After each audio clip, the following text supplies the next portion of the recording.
हम डाला और सीधा सुनते हैं, तब तक अज़ान पाक होगी और उसके बाद फिर जो दुनियादारी के सिलसिले हैं वो भी। मज़ीद साथियों, जैसा कि आप जानते हैं कि हर थर्सडे को लाहौर आर्ट्स काउंसिल की परफॉर्मिंग आर्ट अकेडमी के जो स्टूडेंट्स हैं वो आके परफॉर्म करते हैं कि अलमरा मेलोडीज जो है ख़ासतौर पर यंग टैलेंट जो है उसके लिए ही अवेल होता है और लाहौर से बाहर के जो आर्टिस्ट हैं वो भी यहाँ पे परफॉर्म कर सकते हैं। लाहौर आर्ट्स काउंसिल अलमरा के फेसबुक पेज पे जैसा कि आप जानते हैं कि वहाँ पे एक नंबर दिया हुआ है अपने अलमरा का, वहाँ पे मुझसे रब्ता करके तो जो भी कवाल है जो भी आर्टिस्ट है वो परफॉर्म करना चाहे तो मोस्ट वेलकम। मज़ीद का दिन और रात आज फ्राइडे है और फ्राइडे को आज हमारे पास अवेलेबल है साबिर अली साबरी साहब। ये यंग टैलेंट तो नहीं है, प्रोफेशनल कवाल है और हम लाहौर आर्ट्स काउंसिल में उनको खुशामदीद कहते हैं। मज़ीद का दिन और रात आप हैं ये खूबसूरत शाम अलमरा मेलोडीज और साबिर अली साबरी साहब।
बतुफे रसूलो सगले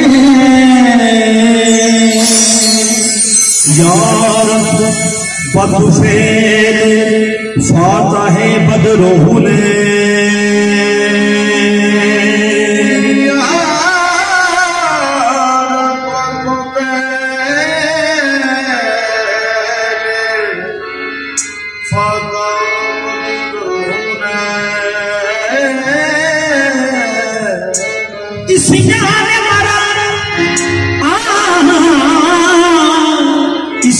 ने मरा दो ही समुंदर अरसा नीले बहसन